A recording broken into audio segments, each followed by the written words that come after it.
In the AFC Championship, before 80,000 howling fans, the Pandemonium Palace that was Cleveland Stadium rocked with cries of a Super Bowl. The 1986 Cleveland Browns were one win away from being Super Bowl bound. Super Bowl! Super Bowl! Super Bowl! Super Bowl! Super Bowl! There's a gleam, men. There's a gleam. Let's get the gleam, all right? Let's go. Pick up.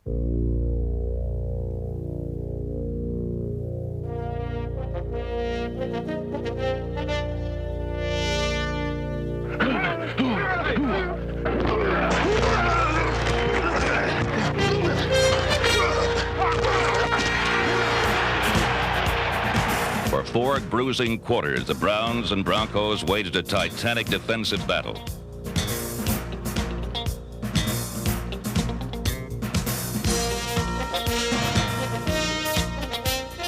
We've come too damn far. I'm telling you, to be denied. Let's go. Let's go. Let's go.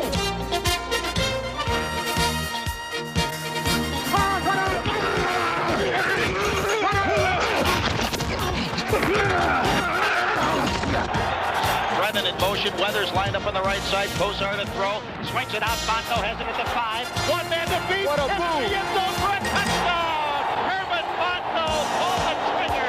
What a deceptive move for a Brown score. The Cleveland Browns have drawn first blood in front of a capacity crowd here at the stadium. Kosar backpedaling. He's throwing the home run ball for Brennan. Turns one way, turns the other. He's got it. Ball at the 15. 10, 5. Touchdown Browns. Brian Brennan has done it for the 18th time. Everybody standing here at the stadium. And once again, it's Pandemonium Palace at the House of Thrills on Lake Erie. You may have just seen the straw that broke the Broncos' back. We are going to win it. You never know with Elway and company. They've got the great capability of striking quickly. And the Broncos are 98 yards away from where they need to go. They need something out of this drive.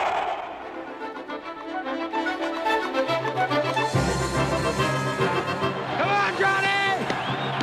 And Elway to throw and play action. Pops it over the middle. And it is caught by Sewell at the Denver 48.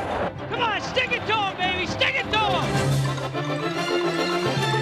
Elway threaded the needle. The chains keep moving. First down.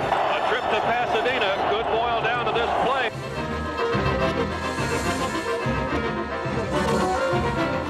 Touchdown! It is all over here in Cleveland, and the big gathering of 79,915 is silent, and now they rise to salute the Cleveland Browns, who gave them such an incredible 1986 season. There's a large sign on the far side of the stadium that says, "Thank you, Browns." And I think that round of applause is just an echo of that sentiment. They played their hearts out, and they gave it their best shot, and they got a lot farther than anybody would have thought when they started in July. Get that thinking bonnet going out there. Let's go now. Come on, let's go, guys. Get lined up right. Summer camp marked the introduction of a more balanced attack, authored by new offensive coordinator Lindy Infante. I don't have any preconceived ideas of what we have to get done to win at this point. Just hope that we can be diverse and everybody can get into the act. Our players on offense are excited about it because there are a lot of built-in options to that pass offense. As Lindy has said, there's enough flexibility for a receiver that if he doesn't get open, he can't blame it on the system. It's probably that he's not good enough.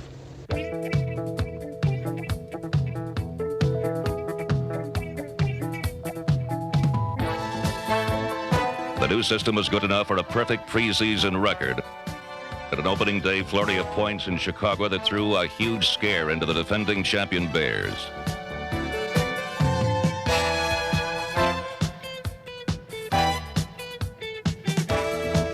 But the Browns lost more than the opening game. Here began a casualty list that looked like a script from St. Elsewhere. 3 key players, Ozzie Newsome, Al Gross, and Kevin Mack, suffered season-long injuries. The next week in Houston with Mack on the sidelines, the offense struggled early but pulled off a game-winning play.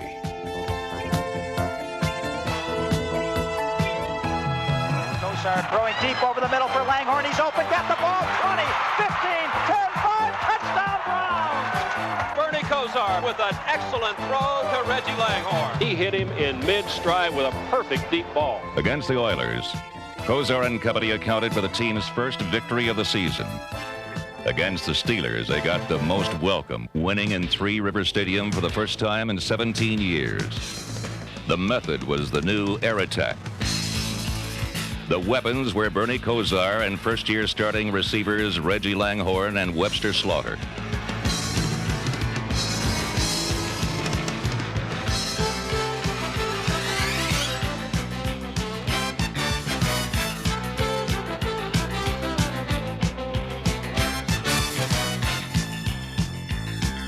But the player who iced the game was the smallest on the field. The Ice Cube, Gerald McNeil, number 89. Up to the 5, to the middle, to the 10, to the 20. Opening at the 30. He might be gone. McNeil to the clear. Gerald McNeil will go for a 100-yard touchdown. That little man is paying the dividend. Look at that. In 1986, McNeil gave the Browns a long-sought ingredient: blazing breakaway speed on special teams. The Cube was the only NFL player to return both a kickoff and a punt for touchdown. 25 and in the open. Look out. 40, 50. He's gone. We're out the light. Gone. Gerald McNeil for a touchdown. TWA. 84-yard return for the touchdown. In the season's first half, McNeil and the special teams directly won 3 games. The most critical came in Minnesota when trailing by 14 at the half. The Suicide Squad pulled off the play of the day.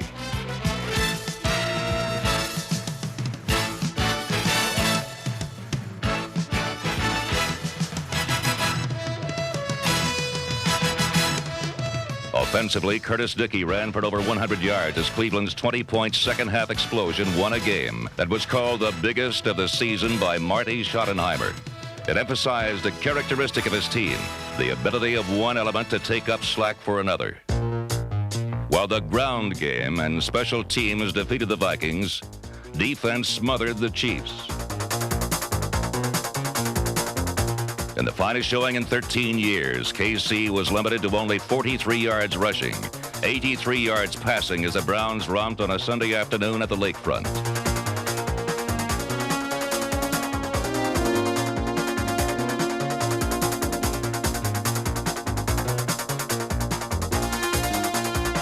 But just when things appeared brightest at Pandemonium Palace, the Packers came to town and stole a game the high-flying Browns should have won.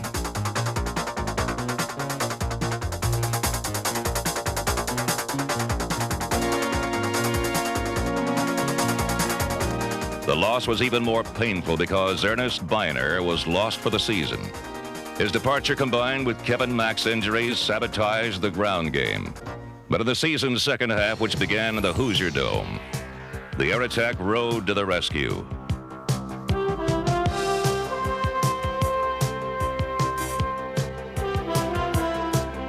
Bernie Kosar's 3 touchdown passes, including a 72-yard bomb to Herman Fontenot, was the first salvo in the season's second-half aerial explosion.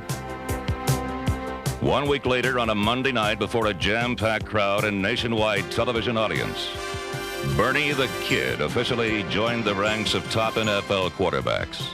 His showcase was a rematch with Miami, who had knocked Cleveland out of the playoffs the previous year. Every member of the team was thinking revenge.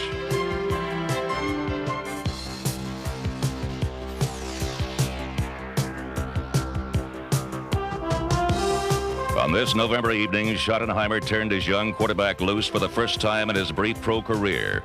And Kosar's vast potential was transformed into spectacular performance. Over 400 passing yards against the Dolphin defense.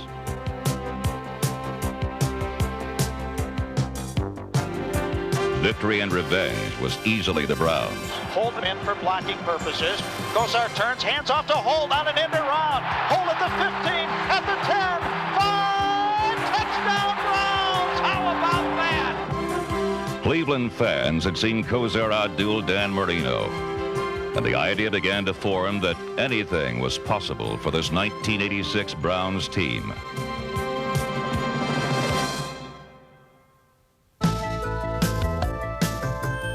At home against the Steelers, Kosar celebrated his birthday with the second-best passing day in Cleveland history. Behind flawless protection from his offensive line, the birthday boy pierced the steel curtain 28 times for a whopping 414 yards.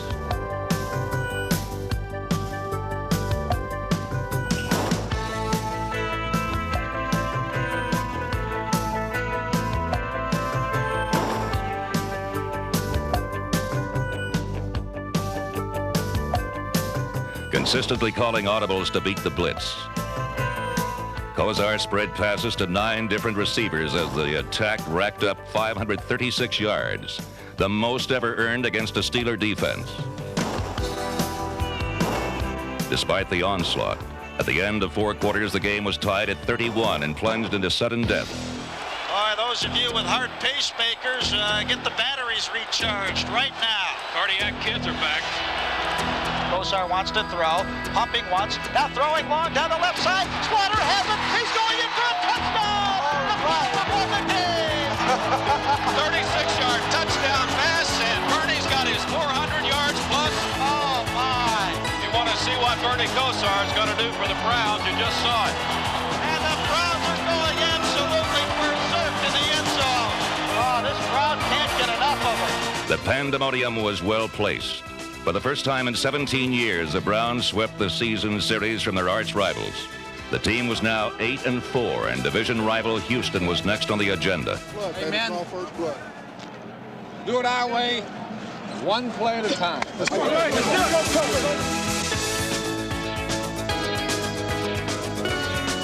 Kosar being blitzed, fires, Brennan caught the ball and breaks away at the 10, 5, touchdown Browns, Brian Brennan does it again.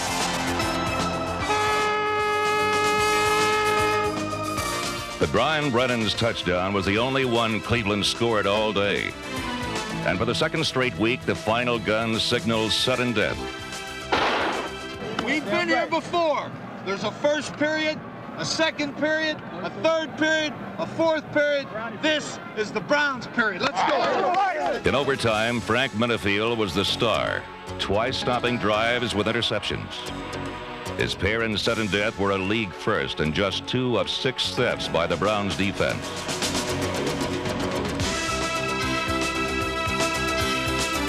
Minifield's last steal set up the winning score. It was delivered by the newest member of the squad, Mark Mosley, signed to replace injured Matt Barr earlier in the week. Now in his first appearance in a Cleveland uniform, the game was on the line for the battle-tested 10-year veteran. All right, here we go. Snap is good, hold is good, kick is up. It is good. Game, set, and match. Cleveland Browns 13-10. Mark Mosley has done it. Welcome to Cleveland, Mark Mosley. You just found 44 new teammates. You've got to expect to get things done, and that's what's happened with our football team this year. Our football team is expecting to win close ball games, and when we had to, we got it done. Winners of 2 straight overtimes and 6 of their last 7. The team traveled to Cincinnati for a game that would decide the division title. These guys brought their champagne to our stadium, fellas. No way, man. Take the drink. All right, now listen to me. It hasn't changed. Toughness, persistence produces championships. Let's go. Bernie Kosar has them set to go. First down. Kosar turns, fakes a handoff. He wants to throw, pumps once. Going deep downfield for Langhorne. Caught the ball at the 25, down to the 10, the 5, the 1-yard line. The Browns burn Cincinnati on the bomb on the very first play. Kosar, the artist of the unorthodox, was flawless. No sacks, no interceptions, just countless big plays. Kosar fakes a handoff to Dickey, going to throw, wants all of it, deep down the left side. Slaughter open, 5, 4, 3, 2, 1, touchdown Browns!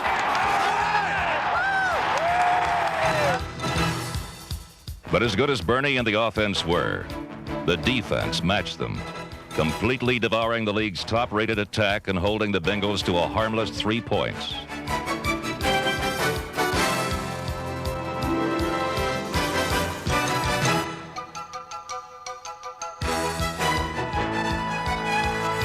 With a lopsided 34-3 triumph, The Cleveland Browns were winners of the AFC Central Division title for the second consecutive year and established themselves as legitimate Super Bowl contenders. And the Browns are the AFC Central Division champions for the second year in a row. No apologies or excuses have to be extended. The Browns have blown out the Cincinnati Bengals 34-3.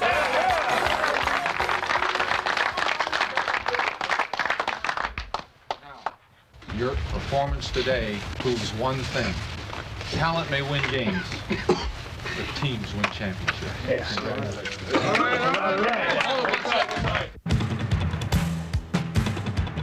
In Week 16, Cleveland hosted San Diego in the regular season finale.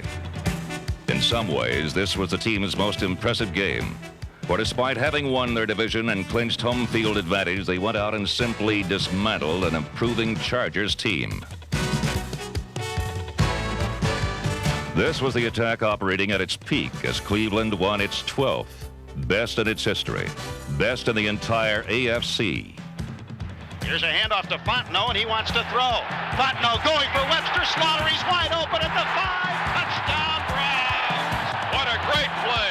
When you have the AFC Division Championship wrapped up, you can bring the gadgets and the razzle-dazzle out of the playbook and make it fun to play today. Kosar to throw, chased out of the pocket. Throwing deep for Brian Brennan, open at the 10. Caught the ball, and down he goes at the 5. Gets back up, goes into the end zone for a touchdown. Brian Brennan kept his presence of mind. Now the Browns are being saluted here as the clock winds down on the final play of the regular season. And the Browns secondary exchanges high fives on a victory lap in front of the bleachers. The Cleveland Browns have put the lid on a magnificent regular season with a record of 12-4 as they bounce the San Diego Chargers here in the regular season finale, 47-17. We expected to win this game today. The whole team had confidence, and it's time to move forward from here now. We still haven't accomplished our goal yet.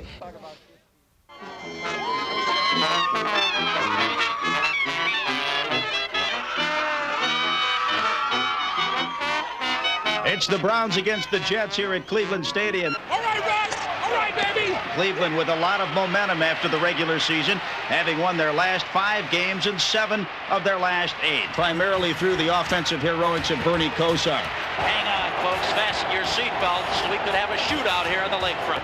1st and 10 from the Jets 37. Fake handoff, fake reverse. Kosar gonna throw deep down the right side. Fontenot wide open at the 10. 5, touchdown Browns! Amidst the playoff pandemonium, Bernie Kosar was in complete control. The youngster scaled new heights in the NFL record book. 33 of 64 for 489 yards.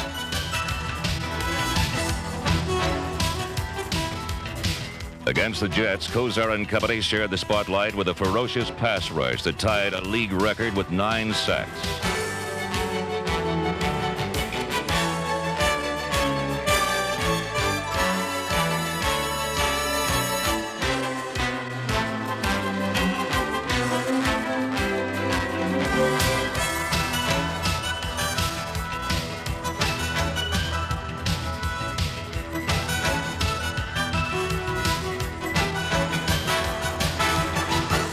But as Super Bowl signs surfaced, it appeared the Browns' heroics would be wasted. For the Jets staged a comeback.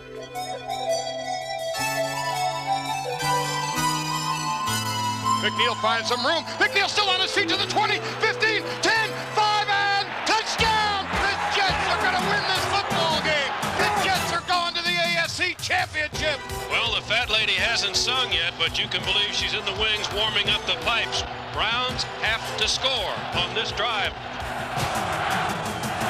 Take him all the way, Bernie. Take him home. Bernie throwing deep down the left side. Slaughter is open. He got the ball at the 5-yard line. I tell you what, those people at left better come on back because this ball game is not over. Now here's the snap, the hold, the kick is up. It is good, and the game is tied. The Browns have come back from an unbelievable disaster to tie it.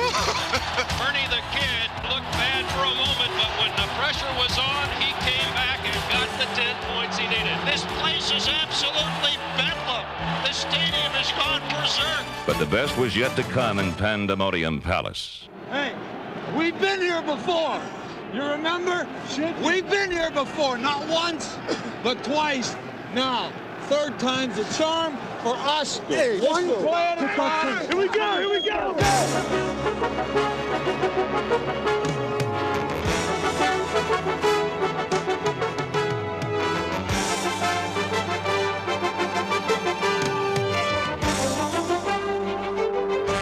By stopping New York on 3 straight series, Cleveland's defense dominated double overtime. Their clutch performance set up the winning score. We are gonna win. We are gonna win. Here we go. 37-yard attempt. The kick is up. It is good. The Browns have won the game. The Browns have won the game in double overtime, and the stadium has gone berserk. Thank you. Oh, yeah. Super Bowl.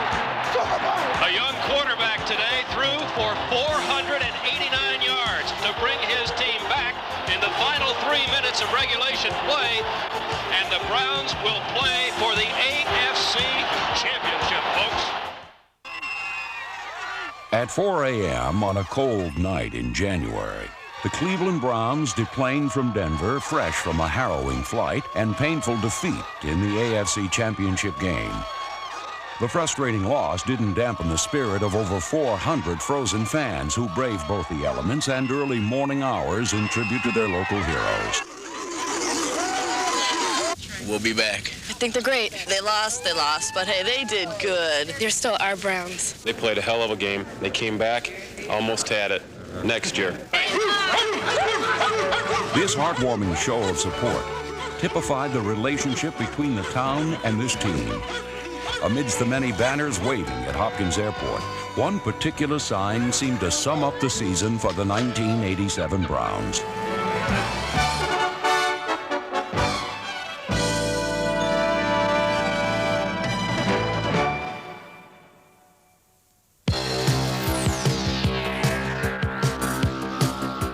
The home opener brought the season's first win as Cleveland parlayed an impressive blend of defense and offense into a romp over arch-rival Pittsburgh. Bernie going to try and run. Now fires. Pass is caught for a touchdown.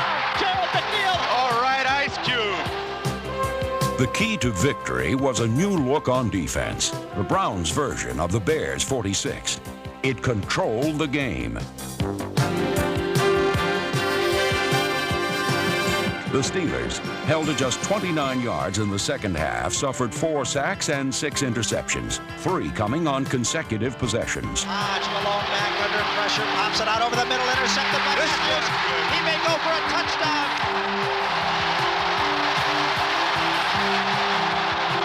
Clay Matthews. Matthews' touchdown was the topping to a great day.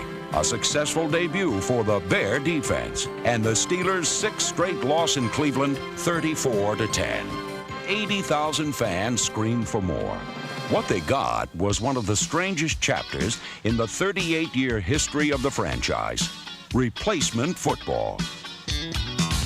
For 3 wild weeks, a mixed bag of strangers represented Cleveland surprisingly well. In New England, they ran over the Patriots for a win. 7 days later against Houston, the replacement Browns could manage only a single touchdown, losing to the division-leading Oilers by 5 points. The next week, Gary Danielson rode to the rescue with a near-perfect performance against the Bengals.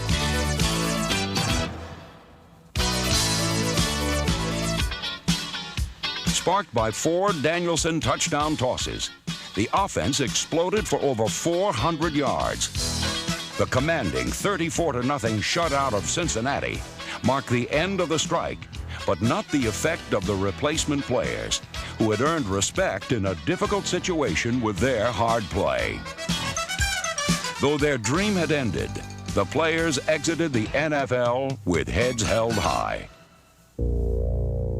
On October 26th, the regulars returned for Monday Night Football against the Rams.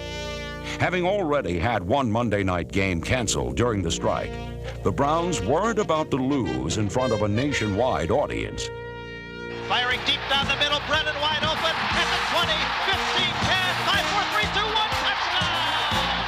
The aerial fireworks lit up the sky and ignited the fans. But the Browns' diversified attack gets equal pleasure from detonating the running game.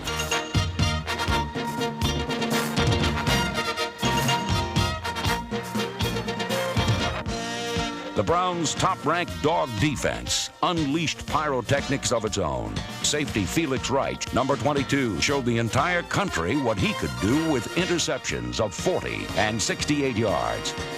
10, Everett to throw with time. Firing on the right side, intercepted by Felix Wright. He's going to go all the way for a touchdown. Felix Wright with his second interception of the game. Right in front of the dog pound behind the goal post in the bleachers. Have yourself a season in one night, Felix Wright.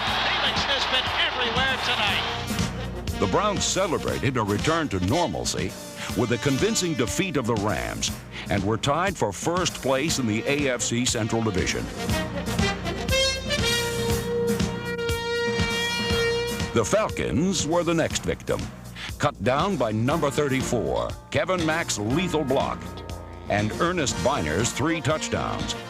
It was Cleveland's most lopsided margin of victory in a decade.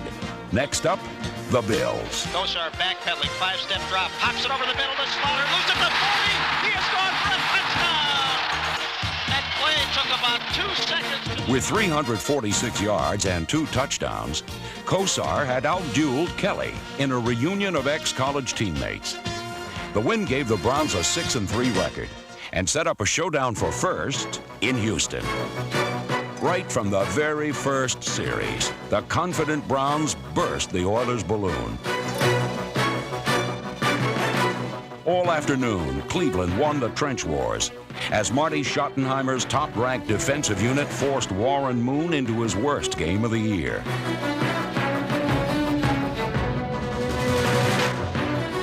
In what was advertised as a showcase for the Central Division, the Oiler offense was dismantled to the tune of a half a dozen turnovers. It included a record-tying performance by cornerback Frank Minifield, number 31. With his mano-a-mano chip-on-the-shoulder style, plus sheer flat-out speed, the All-Pro cornerback stole 3 Houston passes. The ground game pounded up and down the Astrodome carpet with the subtlety of Kevin Mack taking a tackler head-on.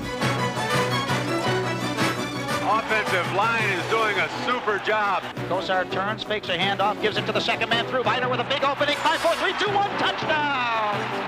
The mismatch also featured the youngest starting quarterback in the NFL, executing the Oilers with a season-high 457 yards and an overwhelming possession time of 43 minutes.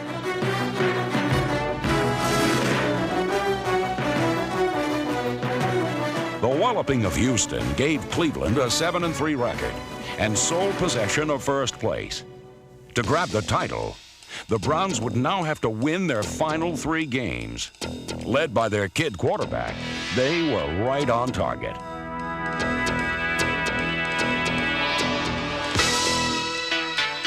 Long count by Kosar. Backpedaling. Throwing on the left side for Slaughter. He's open. Touchdown, Browns! Kosar's 4 touchdown passes paced a convincing win over Cincinnati. Against the Raiders in the Coliseum, he was even better, continuing his hot hand with 21 completions in 32 attempts for close to 300 yards. In one of his most impressive performances as a pro, the youngster riddled the Raiders' secondary.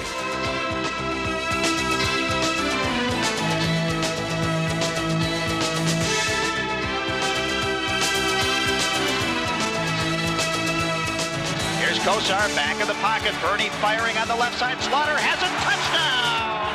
That was threading the needle. There's no place you could have thrown that ball except where Kosar put it. Not to be outdone, the ground game rammed the ball down the Raiders' throat in a lengthy, clock-killing final drive. It iced the game, the first of 2 straight road trips the Browns had to win. The Steelers in Three Rivers Stadium was the second.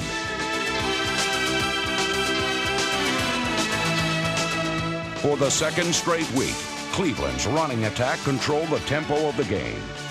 And an opportunistic defense snuffed out the Steelers' final hopes of attaining the playoffs.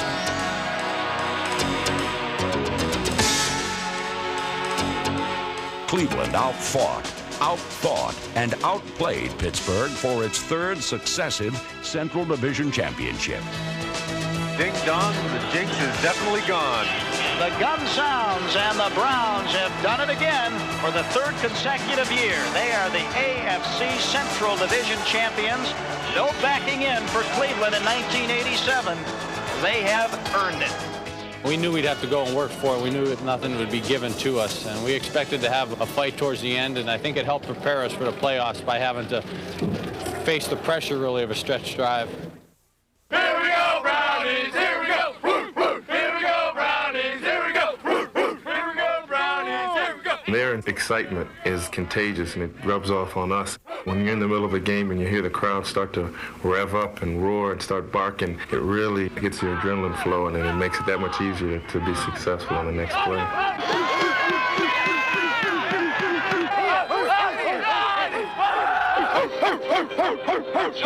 When Hanford Dixon coined the Dogs nickname several seasons ago, he couldn't possibly have envisioned the colorful cast of canine characters that would come barking into the stadium. Nor could he have foreseen the effect it would have on his teammates.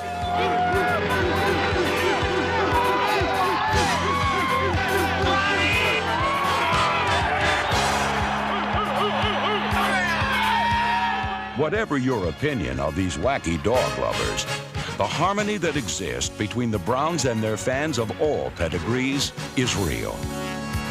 It's why the stadium has become nationally known as Pandemonium Palace.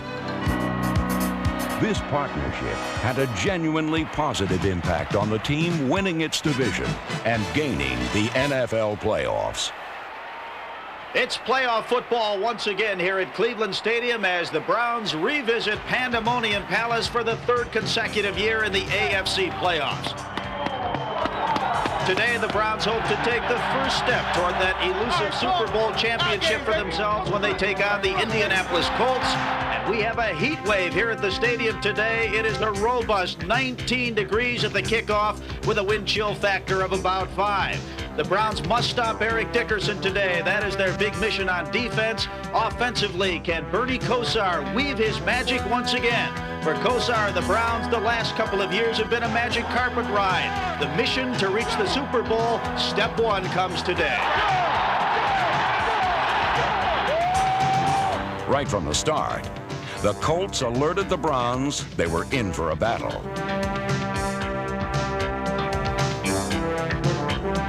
In the first half, Indianapolis answered each Cleveland score with one of its own. Then the Dogs dug in and stopped Eric Dickerson dead in his tracks. For the third time this season, the Browns held the superstar under 100 yards. Dickerson and his teammates had nowhere to run, nowhere to hide.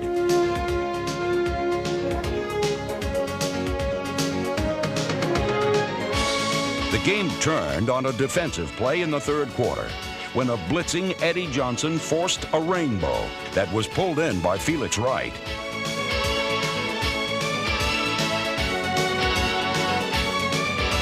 The crucial turnover unleashed the Browns' attack.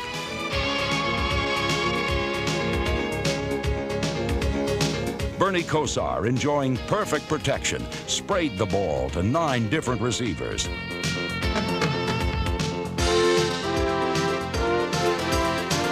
For the rest of the game, it rained Cleveland points. Kosar backpedaling, looking over the middle with time firing. It is caught at the 2-yard line. Fighters in for a touchdown. He comes to play every week. Kosar put the ball right on the number. On this first plateau of the playoffs, Cleveland scored 38 points against a team that had previously allowed just 15 per game. Throwing deep down the middle, Langhorne wide open, got the ball at the 5, rolling at the 2, gets back up and he scores! Reggie Langhorne scores on a miraculous catch and run. Appropriately, Cleveland's dog defense served up the final treat.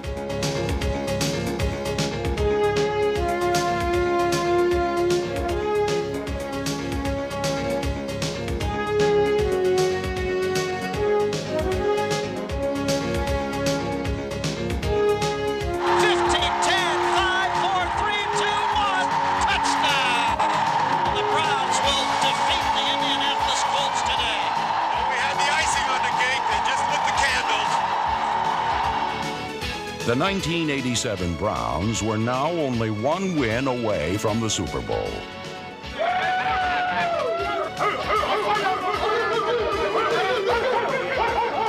As I told you, men, when you work as one, nothing is beyond being accomplished. We did it our way. We did it 45 guys as one play at a time. The last one counts as much as the first. We took the first step of our second season to winning the championship. Congratulations, Steve.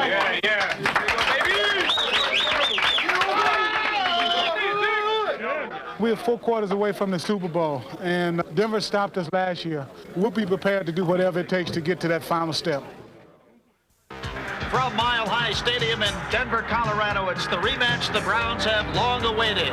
They've been waiting an entire year to get revenge against the Denver Broncos for losing the AFC Championship last season in Cleveland. John Elway for the Broncos. Bernie Kosar for the Browns.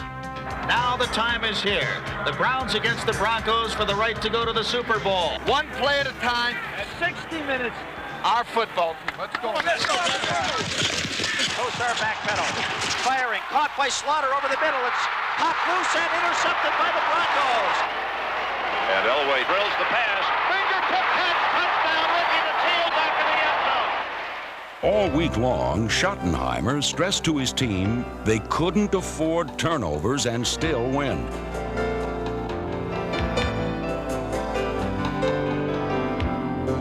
The Browns lost the ball on their first 2 possessions.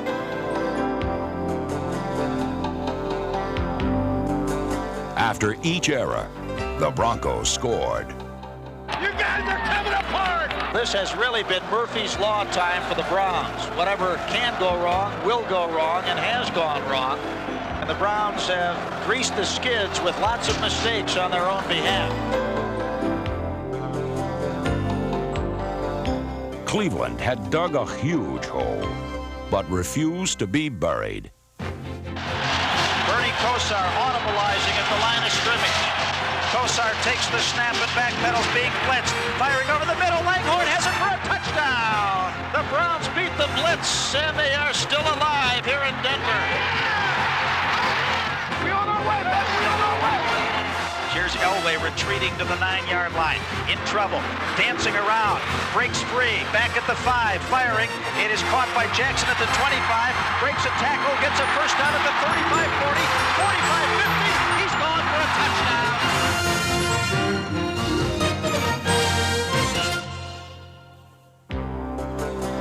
And that may be the one that turns the lights out on the Browns for the rest of the afternoon. They have a lot of work to do and a large mountain to climb here right outside of the Rockies.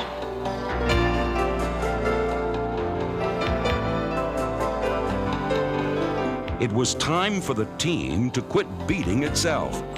Time to buckle up the chin strap and on the charmed arm of Bernie Kosar, turn a rout into one of the most memorable comebacks in playoff history.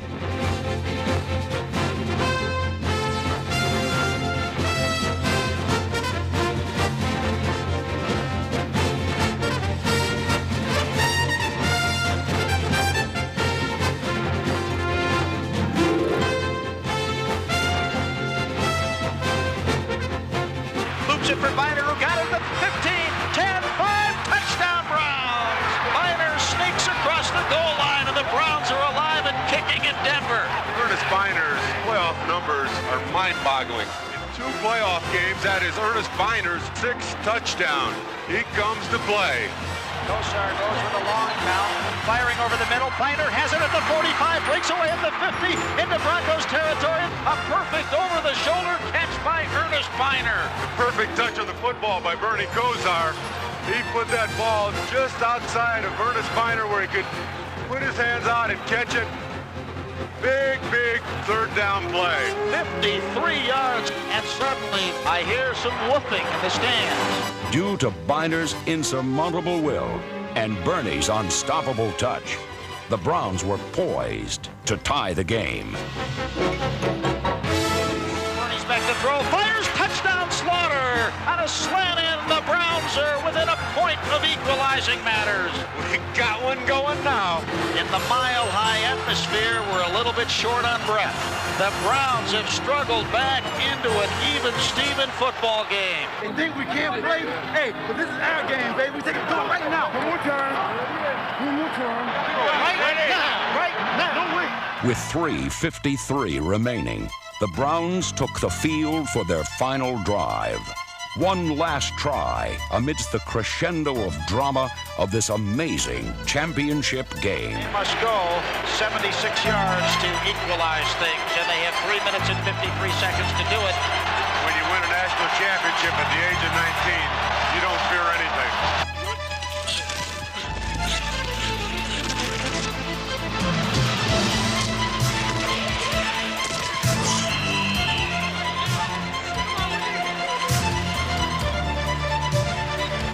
The Browns stage a monumental march. Time for the comeback kid from the comeback town to put it all together again. From the 8-yard lines, Kosar reaches under center Greg Riccozzi. Hands up the Biner on a draw. Biner inside the 5 to the 4 to the 3 to the 2. He fumbles the football and the Broncos have it, I believe. Oh my goodness. Doesn't seem fair.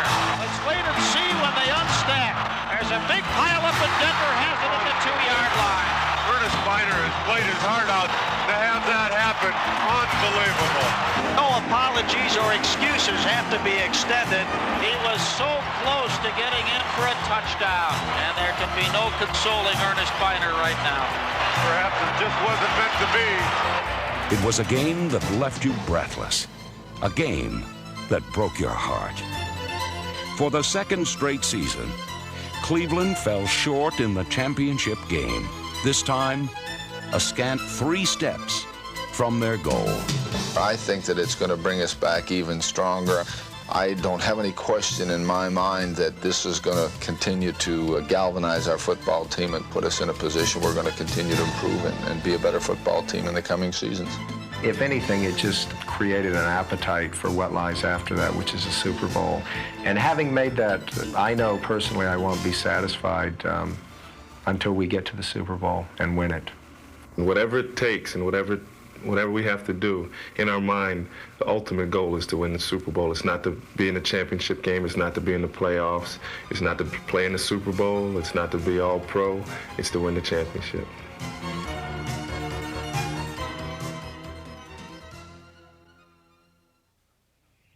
For the Cleveland Browns, 1988 may have been the strangest season of all. Began with the bright promise of summer and ended on a dark December afternoon. It was a season of unprecedented injuries to key personnel, especially quarterbacks. It was a season when the offense sputtered and stalled, committing turnovers on the first possession in 8 different games. It was a season of spotty special teams performance.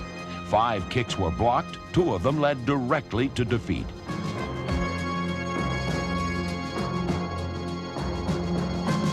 It was a season of strange calls by officials and stranger play calling. Snap is good, and here's a fake. Runninger throws to Barr. Barr's in trouble on the left side and buried back at the 34-yard line. Barr was absolutely annihilated, and the little guy very slow to get up after that hit. Despite it all, this Browns team displayed the courage and character to overcome adversity. Cleveland made the playoffs for the 4th consecutive year. Slaughter, touchdown! Unbelievable! 1988 was a season of great expectations, shattered by some of the strangest events in the history of the Browns.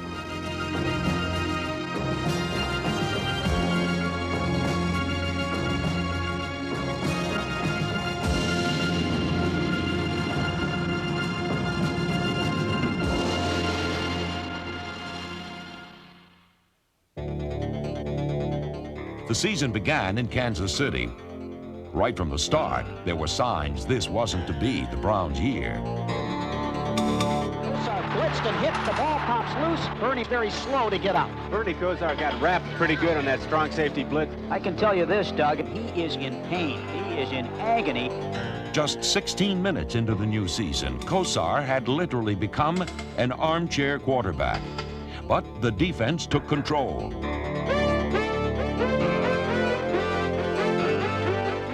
29 seconds to go. Snap good, hold good. Barr's kick is on the way, and it is good.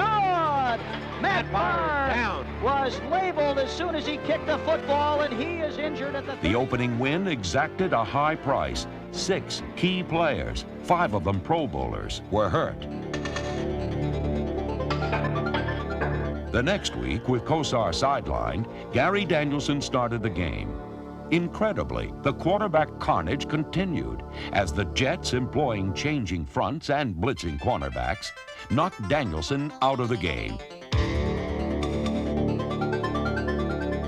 Danielson's fractured left ankle ended his season for the 2nd straight year, and the quarterback shuffle played on. This time with 3rd stringer Mike Pagel calling the tunes. But it was Bud Carson's swarming Jet defense that set the tempo.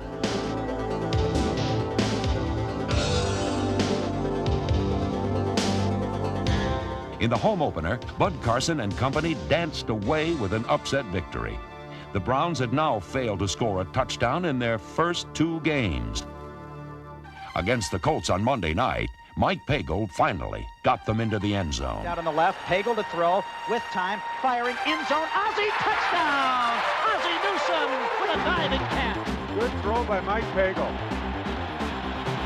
Pagel firing, Slaughter, Webster Slaughter wrestled the football away for a touchdown! That was just war. Little game of steal the bacon, or steal the pigskin in this case. 1 week later, the undefeated Bengals chewed up the ground game, and the Browns lost for the 2nd time.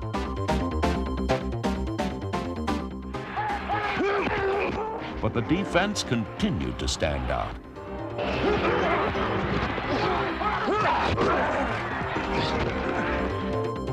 Against Pittsburgh, it forced 5 turnovers in the 2nd half.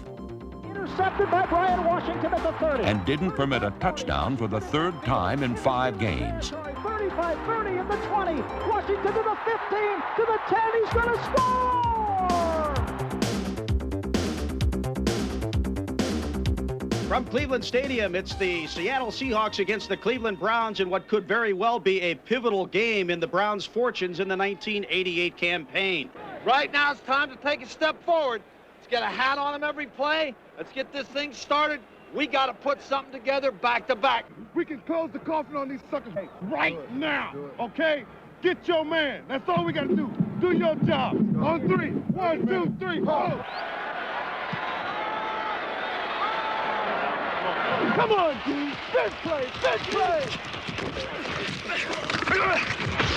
Hey, how can Bosworth play with his jersey like that? Hey, how can Bosworth play with his jersey cut off like that? Look at it. It's ragged.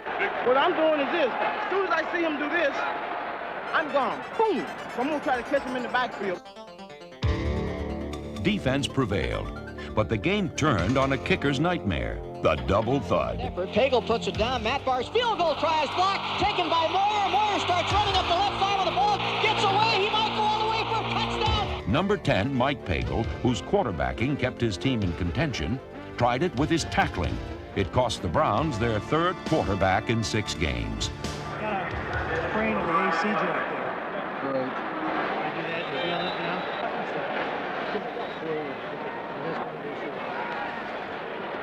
How's Pagel?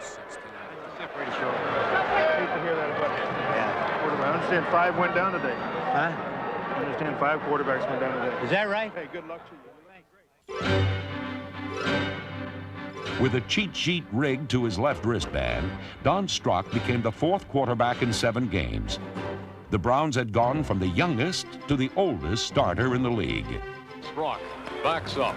He is floating it. He has Slaughter. He has a touchdown. While the attack was paced by Strock, Cleveland's top-ranked defense consistently confused one of the league's newer stars. Cunningham, 3rd and Shaker Heights, 3rd and 19. The Browns allowed only 18 second-half yards and racked up 9 Cunningham sacks. Cunningham being hit. They get him again. Another sack. McMaster, come on now. Come on, sack. Let's see it, baby. Will Hill was in there. And Charles Buchanan was in there, too. Got a sack number 9. I'm impressed with this Cleveland Browns team. You have to be. They are strong. You can see why a lot of people were picking the Cleveland Browns to make it to the Super Bowl. The Browns impressed the Eagles and their announcers. Best of all, number 19 was ready to return. In the sun-drenched sweatbox of Sun Devil Stadium, field temperatures reached 115 degrees. But Bernie Kosar had the hottest hand. Ready to throw, chased out of the pocket, rolling right, still rolling right, fires on the run. It is a touchdown to Ricky Bolden on a tackle eligible, and Doug Deacon is going to faint. Oh, well, the only thing about Ricky Bolden is that's a target you couldn't miss. Kosar to throw, 2nd and 3, blitzed, firing, end zone, great catch run, touchdown by Reggie Langhorne, a marvelous catch. Well, he used all of his body to get that ball. In his first game since opening day, Bernie Kosar raised the performance level of everyone around him, hitting 10 different receivers for 314 yards and 3 touchdowns.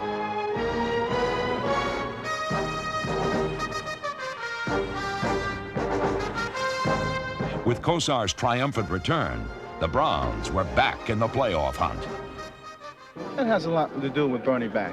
He's the leader of our team, and it just showed when he's in, everything goes the way it's supposed to go, and everything is clicking. Next were the first-place Bengals, who always bring out the best in the Cleveland crowd. Go Brownies, here we go! Here we go, Brownies, here we go!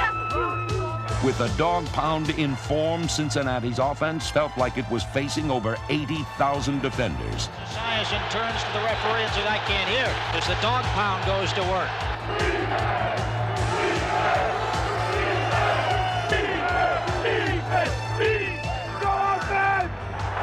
they never get this play off. And Esiason reaches under center, turns around and looks at Wilson and Woods. And the Browns dig in up front. Esiason hands off. Ickey Woods at the 11, and I don't think he got it. You can tell by the roar of the bleacherites. The dog pound is going crazy. We have had our first big emotional swing this afternoon. Thanks to 3 goal line stands, the Browns' defense didn't allow a touchdown. But the tide was turned on 2 outstanding plays by the special teams.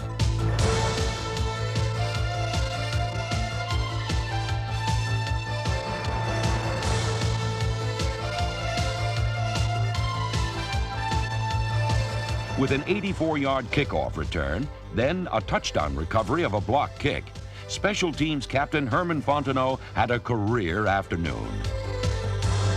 By Frank Minnesfield, rolling loose, Herman Fontenot picks it up for a touchdown! With its 3rd straight win, Cleveland pulled to within 1 game of division-leading Cincinnati.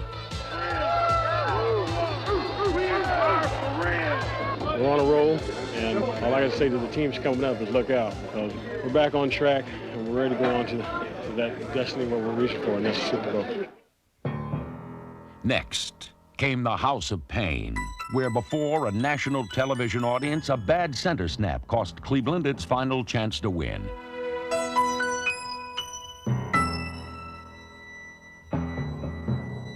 But the disaster in the Astrodome was mild compared to 6 days later, when the team reached a new low in Mile High Stadium. 4 first-half turnovers and 6 sacks led to defeat in Denver.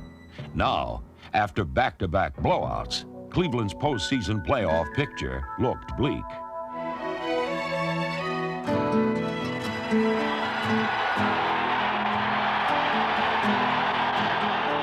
Back home against the Steelers, the Browns bounced back.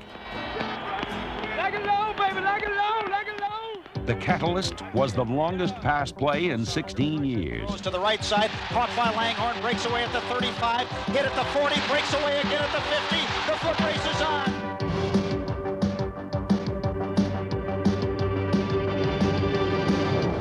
Reggie Langhorne just pulled away 77 yards. Over 77,000 rain-soaked fans saw the special teams block a punt for a touchdown for the second time this season. Blocked by Stephen Braggs. The Browns will get a touchdown with Frank Minifield going in with a football. With a win over Pittsburgh, the Browns were in the race again. The next week in Washington, in a driving rain, they faced the Redskins, traditionally tough to beat in their home park.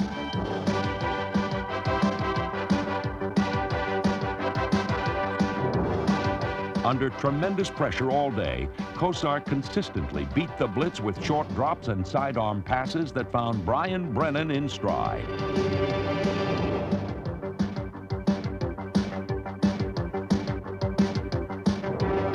But Washington led.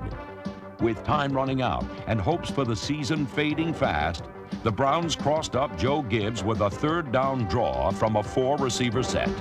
Handoff up the middle, Biner beats one tackler, beats two. To the 10, to the 5, touchdown Browns! Ernest Biner up the middle to shock the Redskins. Cleveland eliminated the defending Super Bowl champions from the race and gave themselves a huge emotional lift.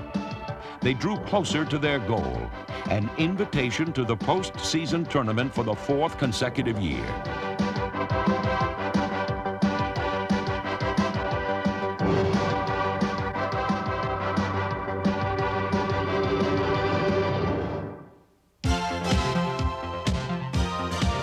Seven days later, the beat went on.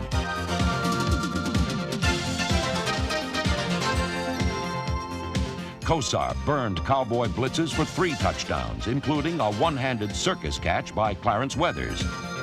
Firing for all of it, Weathers open, has the football, touchdown! What a catch, one-handed!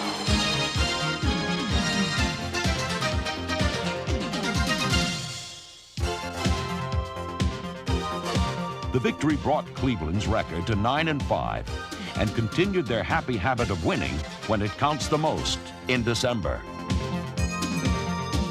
Unfortunately, the Dallas victory was followed by a Monday night in Miami, where the team lost an aerial shootout to the Dolphins.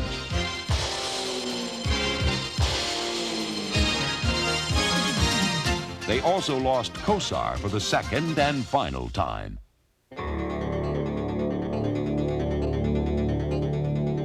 Don Strock came in to haunt his former teammates. Little alley-oop for Langhorne, touchdown Browns! Don Strock on the money. I'm sure he enjoyed that one. Strock backpedaling, sideline pattern, Reggie Langhorne inside the orange pylon, and the Browns have staged a remarkable comeback. Strock's brilliant relief couldn't overcome Miami. The Browns' season was down to the final week. From frosty Cleveland Stadium, welcome to the regular season finale between the Cleveland Browns and the Houston Oilers. Win or else. It has finally come down to a must-win situation. Either the Browns defeat the Oilers today or their season has come to an end. With All-Pros Kosar, Mack, and Dixon injured, it was up to Strock to keep playoff hopes alive. But the 38-year-old graybeard acted his age with 3 first-quarter interceptions as each defense traded knockout punches. And it's right into the arms of Bryan, his second interception at the 30, the 20, the 15. One man was beat at the 5. Touchdown, Domingo Bryan. Moon back, 3-step drop, and buried by David Grayson. He fumbles the ball. That was a big league hit. Michael D. Perry has it for a touchdown. The stadium is going berserk. Well, this is the house of decibels today.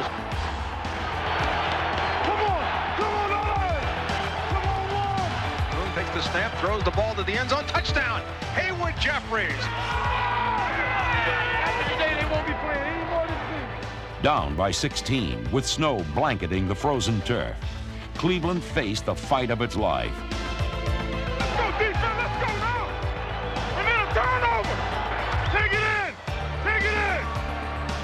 goal. They give it to Biner, swinging right side. Goal line, touchdown Browns! With icy composure, Don Strock brought his team back with the greatest performance of his 16-year career. Let's go, let's go! Let's take it from him right now!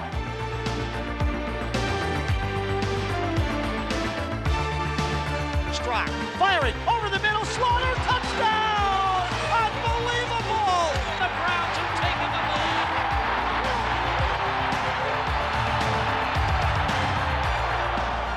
They quit now.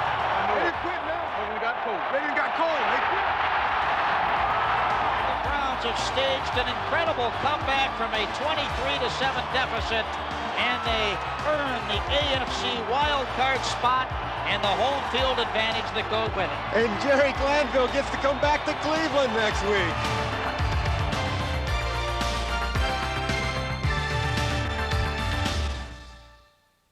Program here.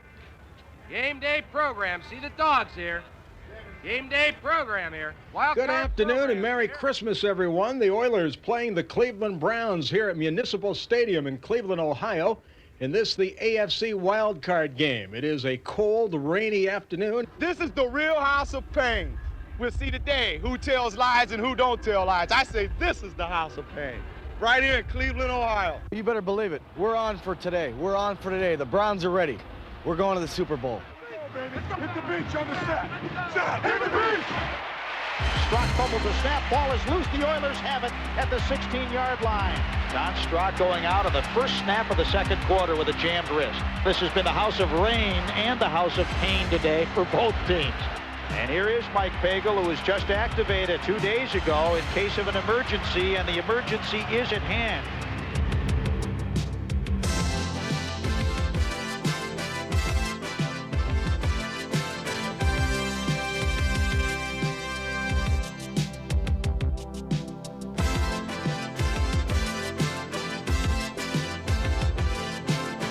Pagel firing deep, right side. Brennan got the ball at the 10-yard line and down.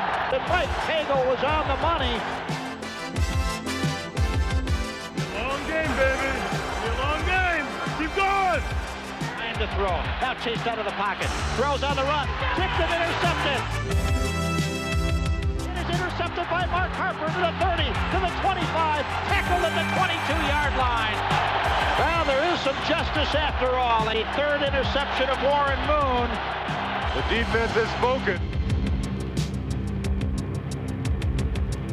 Fake handoff, little swing pass, knocked down in the backfield. Is that a lateral? Clay Matthews picks it up and goes into the end zone. They're going to look at this one again. It's a lateral. It should be a touchdown.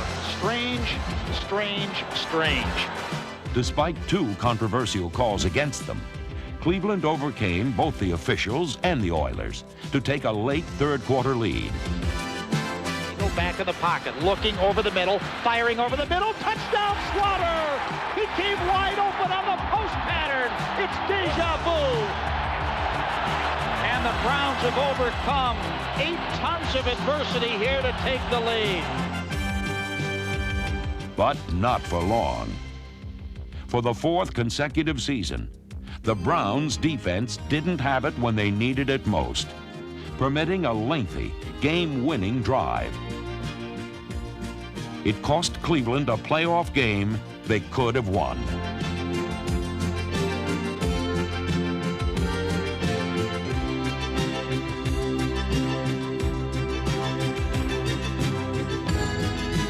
Though they never quit, Cleveland's painful path to the playoffs came to an end. Can't say it didn't go down to the bitter end in exciting fashion. You consider that they went from Kosar to Danielson to Pagel to Strock to Kosar to Strock to Pagel. It's kind of remarkable they even came up at 10-6 and went on into the playoffs. We've come awfully close in the past 4 years, especially the 2 losses to Denver.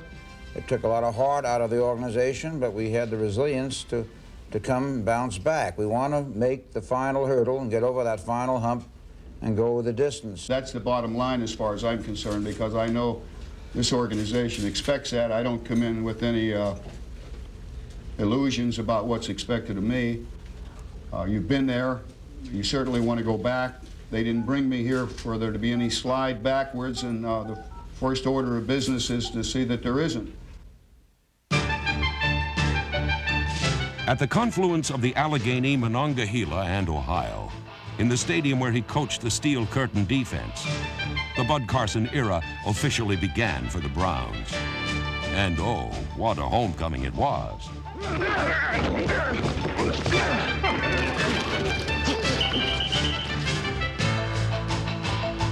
Carson's attacking defense rewrote the record book, limiting the Steelers to merely 53 yards. The Browns had a total of 7 sacks and 8 turnovers. Incredibly, 3 of them went for touchdowns. Hand off to Worley, the fullback. He fumbles the ball. The Browns have it. They go into the end zone for a touchdown. Wade Matthews, the 12-year veteran out of Brister, calls the signals. It is Hodge in motion out of the backfield. Hand off to Worley. Here's a reverse to Lewis Lips. Lips at the 25, hit at the 29, down at the 29-yard line. Ball is stolen by the Browns. It is stolen by David Grayson. He goes in for a touchdown. The Browns stole the ball from Lewis Lips in grand larceny. Brister to pass from the end zone through the hands of Hodges is intercepted by David Grayson for a touchdown. David Grayson with his second touchdown of the game, and the Browns strike again. The opener was an eye-opener. For in Carson's coaching debut, the Browns played nearly a perfect game. It was a great day for this football team and this coaching staff, and it was a great day for me.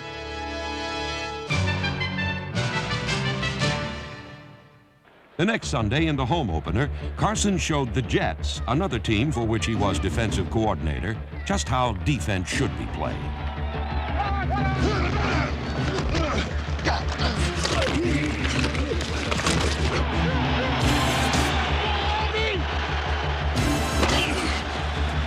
Cleveland recorded 3 sacks and 4 interceptions as the defense never let up. If we get a chance, cha-cha's up. Okay, if we get a piece of it, if we want to run the cha-cha, we got to get him out here now. We got to win it right here. This is what we worked all winter for, is this chance right here. The Jets' defense couldn't cover the lightning-like moves of Webster Slaughter as the Browns piled up 38 points. Slaughter wide open, got the ball at the 10, 5, touchdown!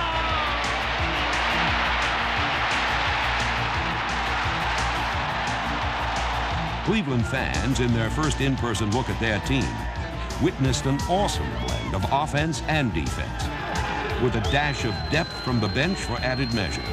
Hands off to Keith Jones, drives up right tackle, he's down to 5 to 4, the goal line, touchdown! He carried 4 players with him. The hometown fans had plenty to cheer about, and the players reacted with the spirit that winning brings.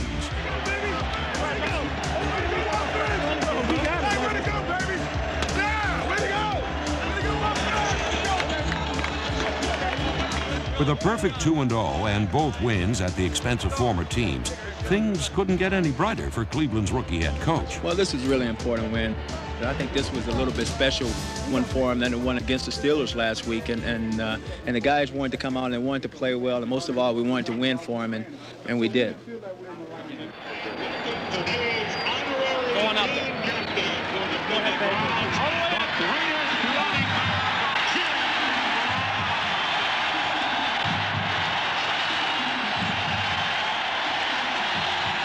On the season's 4th Sunday, a legendary figure in Browns history received a lengthy tribute from over 78,000 admirers.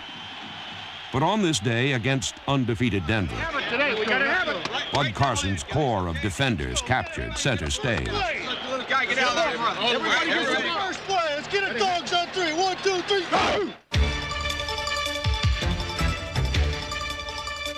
John Elway, attacked from the first play to the final gun, was neutralized the entire game.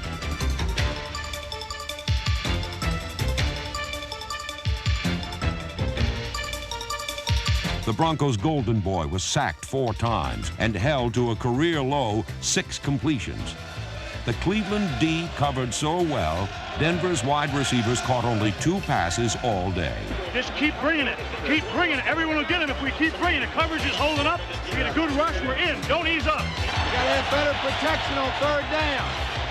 Better pass pro now. Let's go. Let's work. Better pass pro.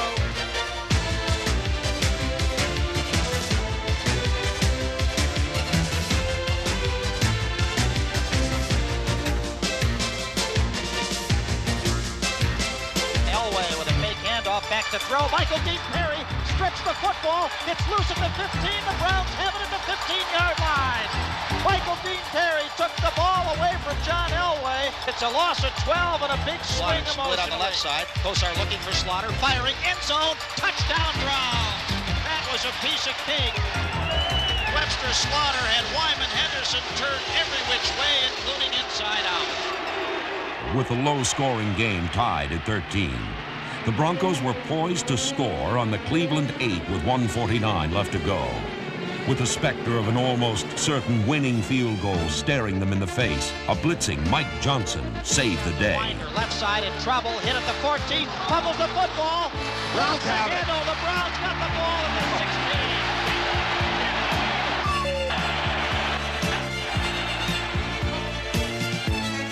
Now, with only 102 seconds remaining, Bernie Kosar refused to play it safe and went for the win.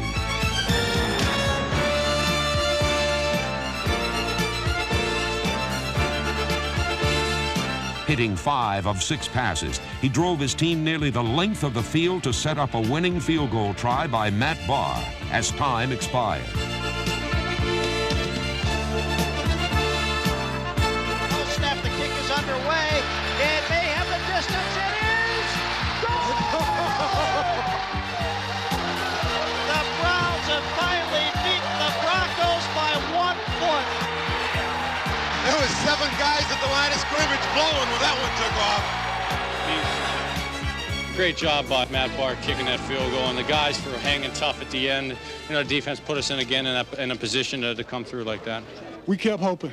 We kept hoping, and what you have to do, we have to build on this and to learn that the game is not over till it's over. You know, if you play hard every play, then something good might happen to you. It's a great damn win. I'm gonna see you a few minutes and I'm gonna enjoy this win. I tell you, this is great. Tell them, Daddy, you tell them. I'm gonna see you enjoy this win, yeah. At this juncture of the schedule, the Browns were tied with the Bengals for the division lead. Score, we win. They don't score, we win. It was the Browns who didn't score and didn't win. With the offense operating in slow motion, they lost 3 of 4 games. In Cincinnati, with the game on the line, Cleveland continually misfired inside the Bengal 10 and agonizingly suffered their first loss of the season.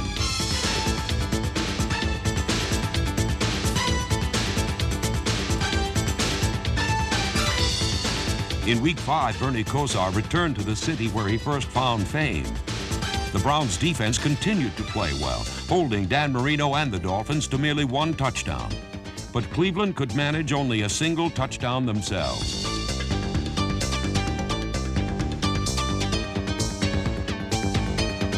In sudden death, both kickers had a chance to win the game. Nagel the holder. Tom Vaughn the long snap. 44-yard try. The kick is underway.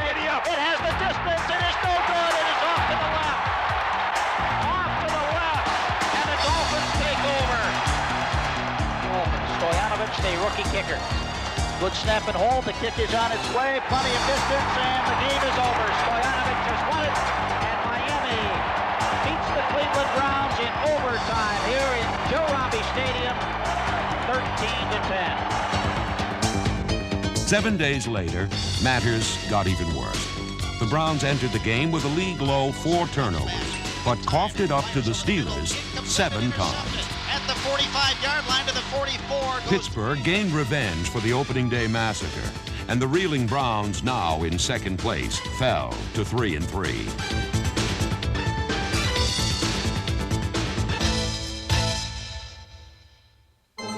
The reversal came in prime time against Chicago. Brian Wagner's long-distance punting kept his ex-team pinned deep in its own territory all night.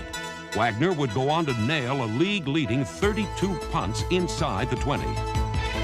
A defense that allowed the fewest points in the NFL held Chicago scoreless until the game wasn't in doubt.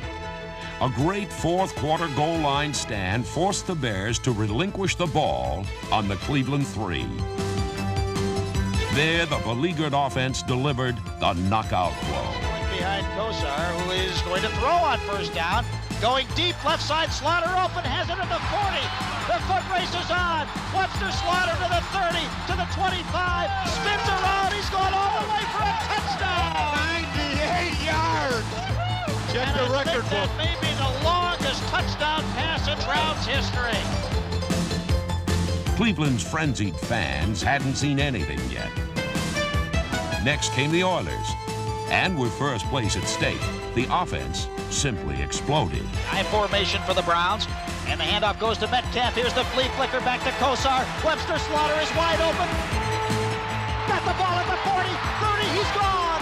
Webster Slaughter is gone for a touchdown. 80 yards on the flea flicker. And he ran right by the Oilers secondary. Manoah and Metcalf are split in the backfield as Kosar drops back by 5 steps. Fires it deep over the middle for Slaughter, who has it at the 50 and breaks away. Webster Slaughter is gone for a touchdown. The Slaughter Express strikes again. 77 yards. His last 2 receptions have gone for 157 yards. The Browns' bag of tricks created 28 second-half points. Here's a pitch out to Metcalf, and he wants to throw. And buried the Oilers. Deep for Langhorne, who's wide open. Touchdown, Browns! It's science fiction time at Cleveland Stadium in an unbelievable sequence of plays. We may never see anything like this again. I have never seen this much razzle-dazzle in one half. We've seen it all. They broke out all the gimmicks today. I think I'm watching the Southwest Conference with Arkansas against Texas. The next week in Tampa, the touchdown eruption continued, with the defense again leading the way.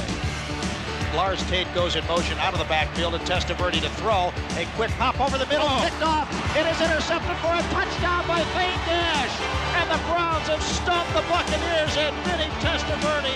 The Browns' swarming defense intercepted 4 Testaverde passes, a pair of them for touchdowns. The middle deflected and intercepted by Felix Wright. Wright's back inside the 15, breaking to the right side inside the 10, headed for the goal line. Touchdown, Browns! He has thrown his last 2 passes to a guy in a brown jersey. On this sunny day, the brightest light came from Eric Metcalf, who dazzled the Bucs with 233 yards and 2 scores. Metcalf right over to the 20, 15, 10, dodges one tackler at the 5, 4, 3, 2, 1, touchdown on another brilliant move. This man is unbelievable. Have you ever seen a man cut that quickly? Handoff, Metcalf makes the reverse, cuts inside of the 40, Metcalf outside of the 35-30, down the sidelines to the 20, inside of the 15, to the 10, Eric Metcalf has done it again. Eric Metcalf has just provided a clinic in broken field running, leaving Buccaneers all over the field. The 42-point barrage gave the Browns sole possession of first place, a perfect prelude to a tough trip to Seattle, where winning comes hard. They won thanks to a defense that held the Hawks to 46 rushing yards and intercepted 3 passes. Yeah! That's what I'm talking about right there!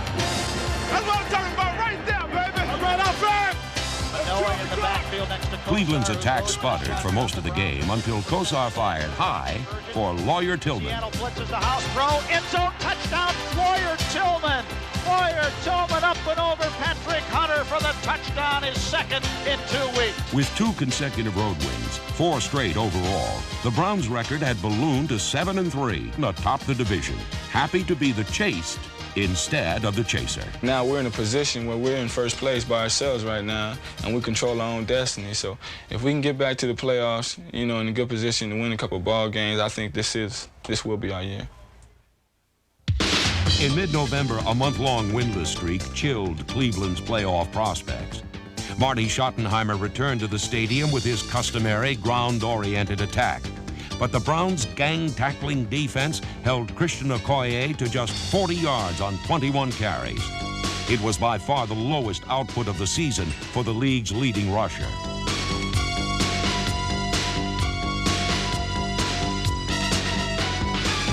Cleveland entered this game with a league-low 4 fumbles.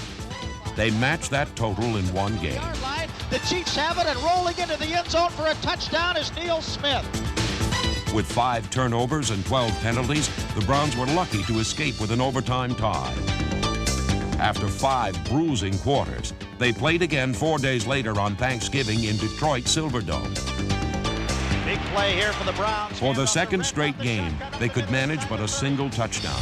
Very red to the 25, to the 20, to the 10, 5, 4, 3, 2, 1, touchdown!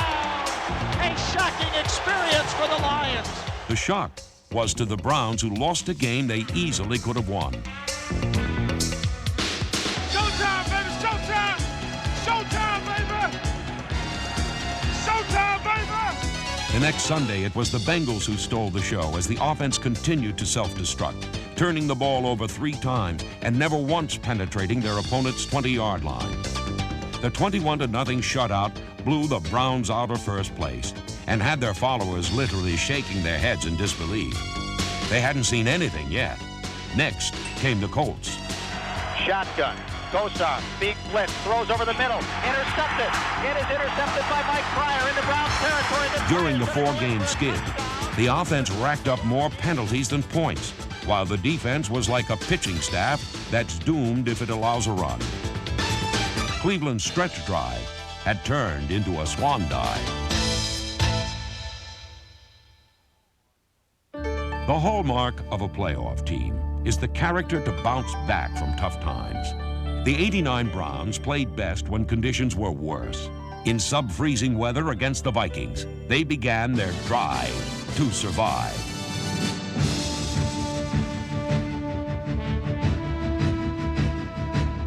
Bernie Kosar broke a string of 20 quarters without a touchdown pass, throwing 2 against one of the outstanding defenses in the NFL. Under intense pressure, steps up, throws over the middle. Langhorne has it at the 40, cutting to the 35. Reggie Langhorne is gone. Langhorne is gone for the go-ahead touchdown. 62 yards on a bolt of lightning. The winning drive was a Cleveland classic. Kosar operated behind an injury-riddled makeshift line that had substitutes in 3 of the 5 positions. They prevailed against the #1 pass rush in the league. After a month where nothing went right, everything was working. These are the kind of games you want to play in as defensive lineman. You know why? Because it's all going to come down to the end. The most important kick of this season coming up. Snap is good, hold is good, and it's a fake. Hagel rolling, throwing to Van Waiters. Touchdown Browns! Woo! The Browns have won the game on an amazing piece of trickery. Woo! What an ending! I said Van Waiter's dad is here. I bet you he's a happy man. And Mike Hagel has finally thrown a touchdown pass this season. We're still in the hunt, and all we have now is one more week to see what happens. From the Astrodome in Houston, Texas, also known as the House of Pain, it'll be painful tonight for one of the 2 teams here. For the Browns, a very tumultuous season. More ups and downs than the Gemini roller coaster at Cedar Point. All the sweat, the blood, the tears, and the toil come to fruition tonight. The Browns against the Oilers. It doesn't get any better or more important than this. Let's let it all go out there, man. Don't hold anything back. That's what we've been practicing for all year now. On the line, we ain't holding nothing back today now. Take it to them. Let's go 2 flip wide, short 470, Y option X smash on 3. Hey. High formation with Mack and Metcalf. Langhorne goes in motion from the right side. Fake handoff, Kosar to throw. Fire and caught over the middle by Metcalf for a first down at the 40. And more at the 45-50. Into Oilers territory at the 40, the 30, the 25. Eric Metcalf has stunned the Oilers and everybody else in the Astrodome. And now Mack is the single setback. 3 wide receivers hit. Here comes the safety blitz. Kosar throwing the fly pattern for Webster Slaughter. He got the ball. He's going in for a touchdown. Webster Slaughter with a spectacular catch at the 10-yard line. And he beat He looks all the way down the middle and throws somewhere else. You can't really read him. The Browns had jumped out to a comfortable lead in the season's biggest game. Then, on a bizarre play, tried to give it right back. By Warren Moon. He goes all the way back to the 33, and Clay Matthews has the football, and he throws it away on a lateral. The ball is loose at the 28-yard line. I'm not sure who recovered. What is Clay Matthews thinking of? Oh, my goodness. What is Clay Matthews thinking of? The Browns had the football. Talk about a short circuit.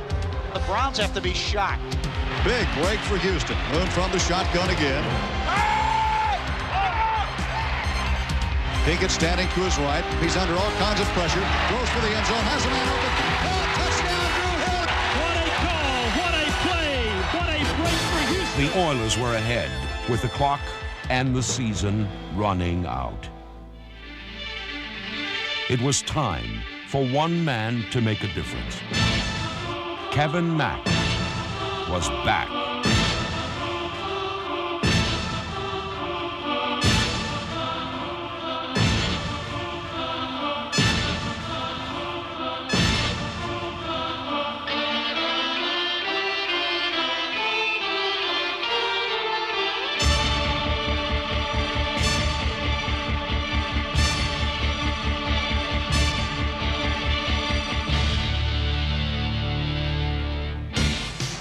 Let's go, because I can't take no more overtime. That's it, baby. That's it, baby.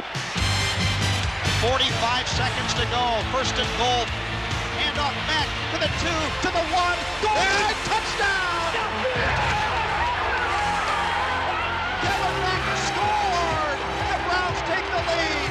So the Mack truck rolling on all 18 wheels has punched it in. And Kevin Mack was a man that was not going to be denied. That's a big step in the comeback for that young man. Celebrate when you're playing the Browns, baby. Hell no! Kevin Mack saved that football. The storybook finish by Mack was a metaphor for the entire season. A man and a team overcame adversity and were once again division champions.